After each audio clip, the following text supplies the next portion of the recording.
Hello and welcome. You're watching the weekend edition of Into Vietnam only here on VITV channel and following other major stories between March the 7th and March the 12th. Vietnam and the United States bolster innovation and creativeness links.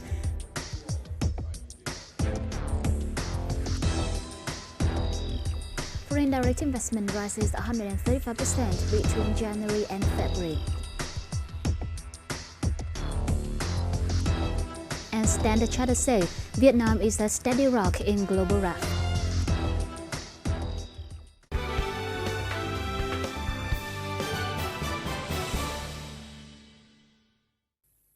First and foremost are the most outstanding figures of the week.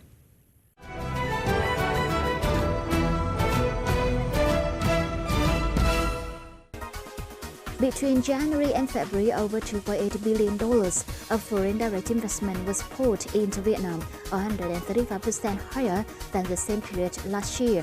For investors selected to invest in 19 sectors, among which manufacturing and processing one attracts the most attention, with 142 new projects, and total funds accounted for 71.1% of the country's FDI. In world remittances, Ho Chi Minh City, Vietnam's southern metropolis, reached an estimated $900 million between January and February, much higher than the amount recorded in the same period of 2015. Mr. Nguyễn Hoàng Minh, Deputy Director of the State Bank Vietnam Ho Chi Minh City branch, said the surge was attributable to the peak remittance season, the Lunar New Year festival, which fell in early February. According to experts, with Ho Chi Minh City vibrant economic recovery, remittances to the city are expected to remain robust this year after reaching a record high of $5.5 billion in 2015. Data released by the Vietnam Automobile Manufacturers Association or VAMA showed sales in February rose 16% from the same period last year to over 11,160 units. The association data includes SUVs, passenger cars and commercial vehicles made by its members. Total industry sales in February, which include non-government member firms, fell 5% to 11,718 units. Vietnamese manufacturer Shanghai Auto Corporation, which assembles trucks, buses and sedans, retained its leading position in the sales tally with a 39.7% annual rise in the first 2 months of this year, followed by Toyota Motor, whose sales advanced 22.3% 1 year earlier. And now let's move on with some macroeconomic and investment news.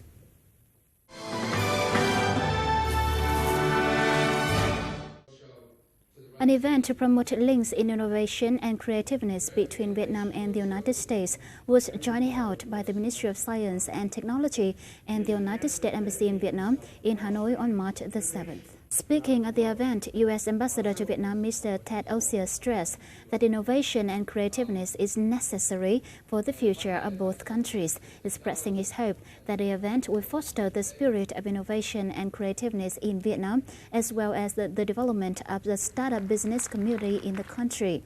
Deputy Minister of Science and Technology Mr. Trần Văn Tùng said, strengthened tie in sci-tech field between Vietnam and the United States will contribute to fostering innovation and startups in Vietnam. He stressed in the context of integration, Vietnam needs strong enterprises which are supported to further develop in a proper startup and innovation and a creative ecosystem.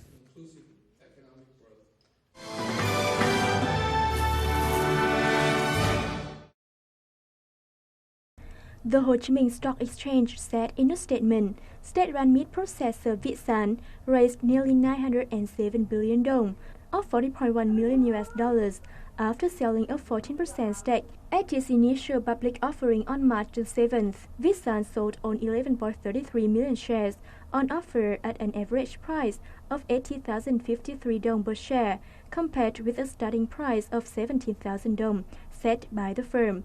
The IPO has attracted a total of 142 domestic and foreign investors. Foreign investors bought 3.3 million shares in Vietsan, or 4% of the company.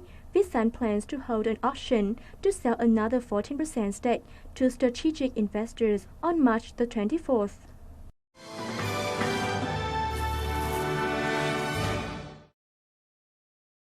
France Aéroport de Paris, or ADP, got approval from Vietnam's Transport Ministry to buy major stake and become the sole strategic investor in Airports Corporation of Vietnam, or ACV. The stake sale to ADP, the only eligible investor after Singapore's Changi Airport International had failed, will be completed in the third quarter of 2016. ACV, valued at $1.2 billion and which operate all of Vietnam's major airports, offered a 20% stake to potential strategic partners after its initial public offer of 2015. 2015 is seen as a year of free trade agreements for Vietnam as the country finished negotiations and concluded a lot of bilateral and multilateral agreements. However, local firms and exporters are facing a lot of challenges in reaching out to bigger markets. Watch the following report for more details.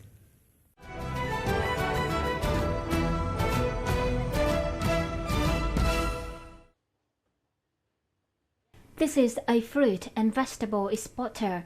The representative said the signing of the Vietnam-South Korea Free Trade Agreement will bring more opportunities for Vietnamese fruit to join this market.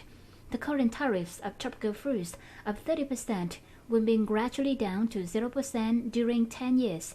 In addition to dragon fruits exported to South Korea in the past year, the company is planning to export mangoes to this market.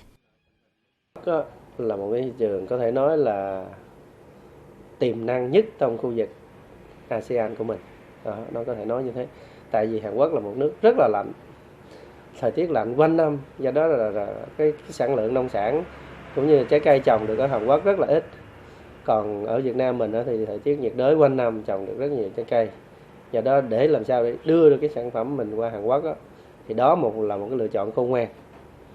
Hàn Quốc cách chúng ta chỉ có 4 giờ đi máy bay thôi và 6 ngày đi bằng đường tàu biển. Do đó cả hai yếu tố đó đều thỏa mãn để đưa trái cây sang Hàn Quốc. Rồi do đó nó hội đủ những yếu tố.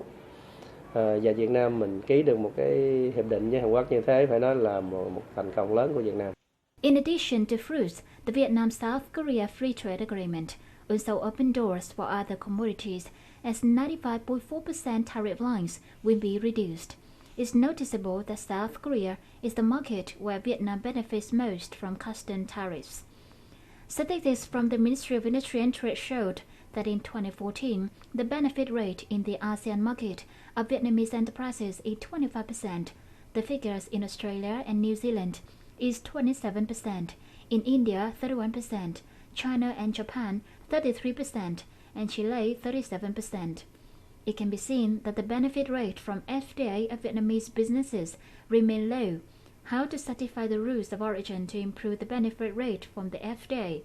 According to an FTA expert, businesses should participate in the global supply chain. In the first place, companies have to understand FTAs. What is it that they can, what sort of benefits they can have under an FTA, and what are the requirements so that they can actually benefit in reality. So, for example, if you want to export to China, for example, there are certain rules for exported goods to enjoy the tariff preference. So you can import certain raw materials or certain parts and components from other ASEAN countries that will accumulate into the final production, the final good that is assembled or manufactured in Vietnam. And therefore, as a group, as a whole, it's a lot easier to meet the rules of origin for the goods to then claim tariff preference in China. In addition, businesses should make use of other rules in the FTA. For example, for garment and textile products, if firms can't satisfy the regulation by value, they can use the de minimis rules to ensure the rules of origin. To that end, experts say that businesses themselves need to master the rules under the FTAs. Vietnam GDP grew by 6.68% in 2015, and the country is seen as the steady rock in a global turmoil. The comment was made by Mr. Niruk Sapru, Chief Executive Officer or CEO of the Standard Chartered Bank in Vietnam, in the talk with VITV reporter. He also points out 3 key factors that will affect Vietnam's economy this year. Watch for more details.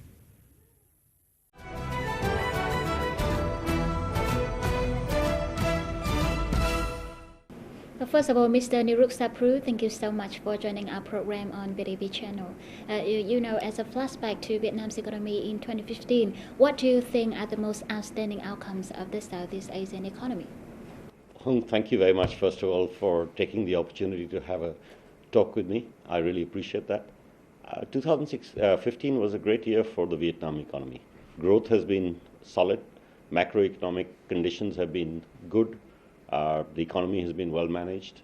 Foreign direct investment continues to come in. Despite global challenges, Vietnam is a steady rock, a steady ship in the global environment. So high growth and really pretty stable. So very encouraging 2015. Now, what are the major factors on the global market that will have profound impacts on Vietnam's economy in 2016? So there are three areas I think that we should really look at. One is, broadly speaking, commodity prices. The second is the impact of the reshaping of the Chinese economy. And thirdly, whether it's positive or negative, is US economic growth. Firstly, low commodity prices are good for inflation. What we've seen is that inflation in Vietnam has been benign over the last 12 months. But equally, Vietnam produces oil and therefore government receipts, and there are challenges around the fiscal deficit as a result of lower receipts. Secondly, China. China is a major global economy.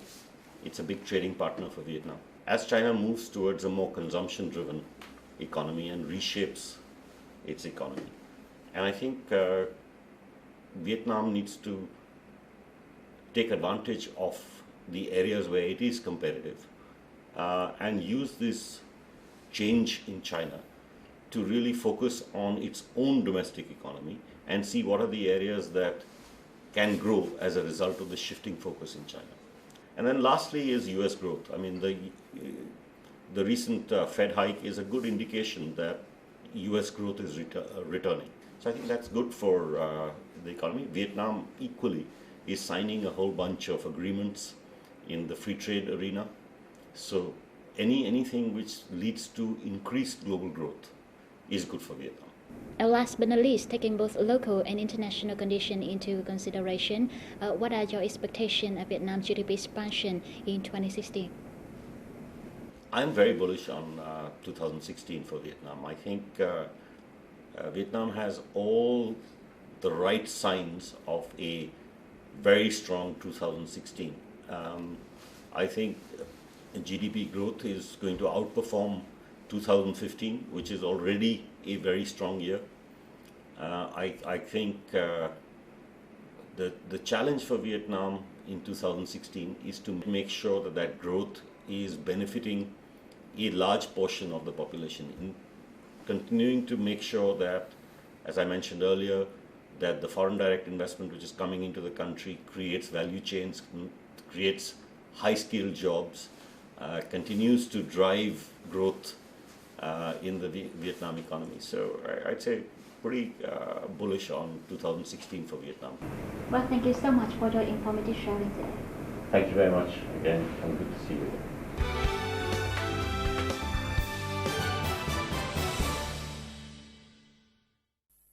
And the final part, summary of local stock market between March the 7th and March the 11th.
And that's for this edition of Into Vietnam. Thank you so much for watching. You can also follow us on our website at www.vitv.vn or update on our Facebook at VITV channel. Goodbye and see you later.